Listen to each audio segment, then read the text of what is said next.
Olá, amigos do Vestibulando. Tudo bem? Na aula de hoje, nós vamos tratar de questões contemporâneas na América Latina, no Oriente Médio e a desagregação do bloco socialista. Preste atenção nestas gravuras.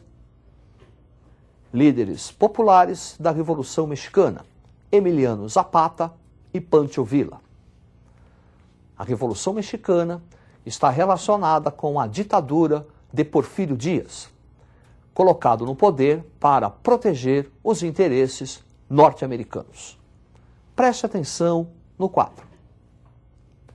Governo de Porfírio Díaz, uma ditadura de 1876 a 1910, processo de modernização durante seu governo, ferrovias, minas, industrialização, urbanização, entrada de capitais estrangeiros e o fenômeno do crescimento do latifúndio, gerando a questão fundiária que vai ampliar a miséria camponesa.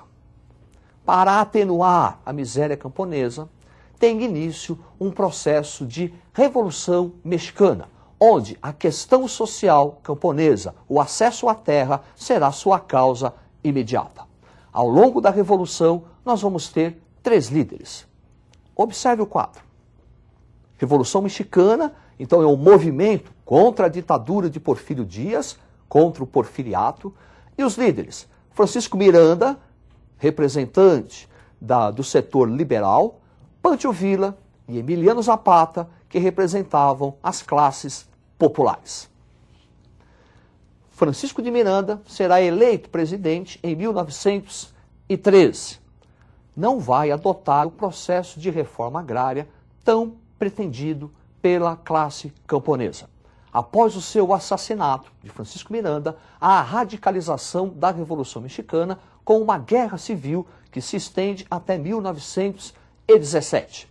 Durante a Guerra Civil, Emiliano Zapata, que comandava um exército camponês no sul do México, vai apresentar um plano de ação. Preste atenção no quadro. Plano de ação de Emiliano Zapata, plano de Ayala, que pretendia uma reforma agrária imediata para o México, confisco de terras que estavam sob o controle da Igreja Católica ou de grandes grupos internacionais e a criação de um banco de crédito agrícola para incentivar a produção camponesa. Após a radicalização do processo, os principais líderes populares, Emiliano Zapata, Pancho Villa, serão assassinados. E no ano de 1917 é promulgada a Constituição Mexicana como uma forma de legitimar o processo revolucionário. Vamos observar os aspectos desta Constituição. Observe na tela.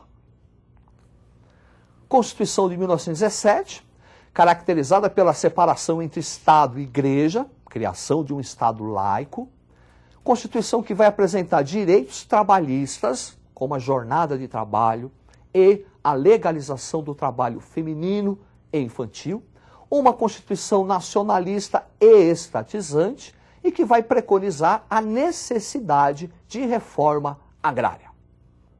A necessidade de reforma agrária não saiu do papel, aumentando as tensões sociais, abrindo caminho para que um líder populista, Lázaro Cárdenas, ocupasse o poder. Este sim vai patrocinar a reforma agrária no México, vai estatizar completamente a economia, especialmente as companhias de petróleo. A partir de Lázaro Cárdenas, as conquistas da Revolução Mexicana consolidaram-se. Preste atenção no quadro. Conquistas da Revolução Mexicana, reforma agrária, nacionalismo econômico no México, política trabalhista e industrialização. É interessante, o México já em 1917 possuía uma legislação trabalhista, uma vanguarda. Não se esqueçam que a Revolução Socialista também é de 1917. Portanto, o México saiu na frente. Criação de um Estado popular. Também na América, nós vamos observar um outro processo revolucionário, que é a Revolução Cubana. No século XIX, os Estados Unidos faziam intervenções em toda a América Latina, a política do Big Stick. E Cuba não será diferente. Cuba vai conhecer a Emenda Platt. Observe. Emenda Platt, de 1902, é uma emenda na Constituição cubana que garante aos Estados Unidos o direito de intervir em Cuba para proteger seus interesses econômicos. Por conta disso, os Estados Unidos vão sustentar a ditadura de Fulgêncio Batista, que estava no poder para proteger os interesses norte-americanos. É contra a ditadura de Fulgêncio Batista que se forma um movimento revolucionário liderado pelos irmãos Castro, Fidel e Raul Castro e Ernesto Che Guevara. Presta atenção no quadro. Fidel e o socialismo. Então, reforma agrária em Cuba, estatização da economia, erradicação do analfabetismo e o tal do paredão, quando os opositores ao regime foram fuzilados. A partir da implantação do socialismo em Cuba, as relações entre Estados Unidos e Cuba serão bastante abaladas, ainda hoje. Tensões políticas envolvendo os dois governos. Preste atenção no quadro. Então, Revolução Cubana, 1959, choque com os Estados Unidos da América, expulsão de Cuba da Organização dos Estados Americanos, 1962, e a famosa crise dos mísseis em 1962 também. Choque com os Estados Unidos, como, por exemplo, o desembarque de exilados cubanos e mercenários na Baía dos Porcos, em 1961, para tentar destituir Fidel Castro. Também, 1962, a famosa crise dos mísseis, uma aproximação de Cuba, de Fidel Castro, com o governo da União Soviética. E a União Soviética pretendia construir rampas de lançamento de mísseis.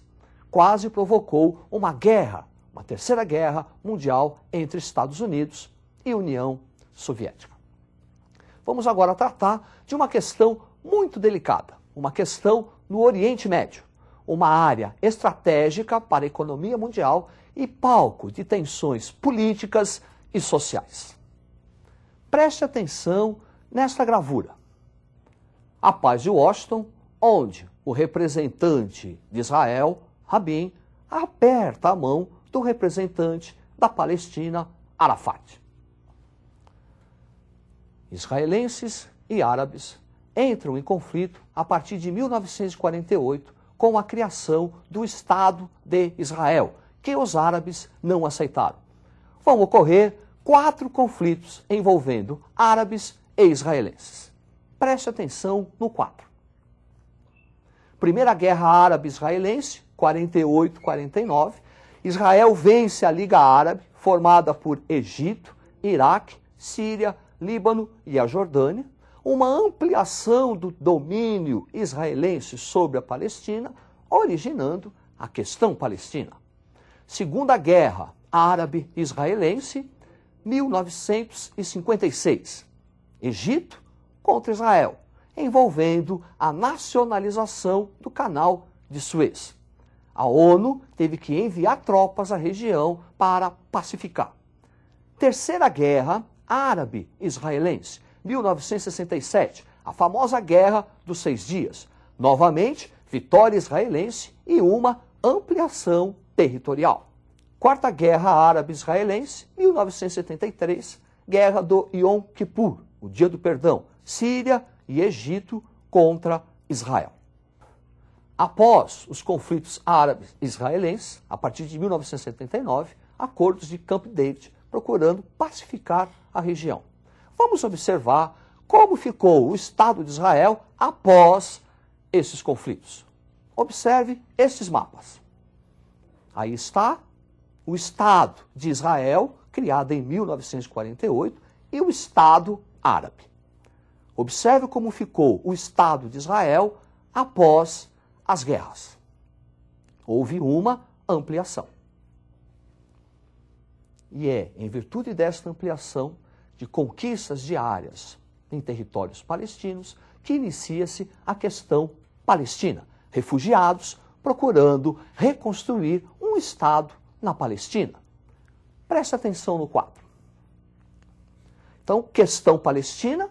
1964 é criada a Organização pela Libertação da Palestina, comandada por Yasser Arafat, onde refugiados lutam pela criação de um Estado palestino, exigindo a devolução dos territórios Cisjordânia e Gaza ocupado durante as 4 guerras. E em 1987, início da Intifada, quer dizer, Guerra de Pedras, procurando conquistar e expulsar os israelenses dos territórios ocupados. Região tensa que torcemos para que a paz reine. E agora nós vamos tratar do processo da desagregação do bloco socialista. Preste atenção nessa gravura.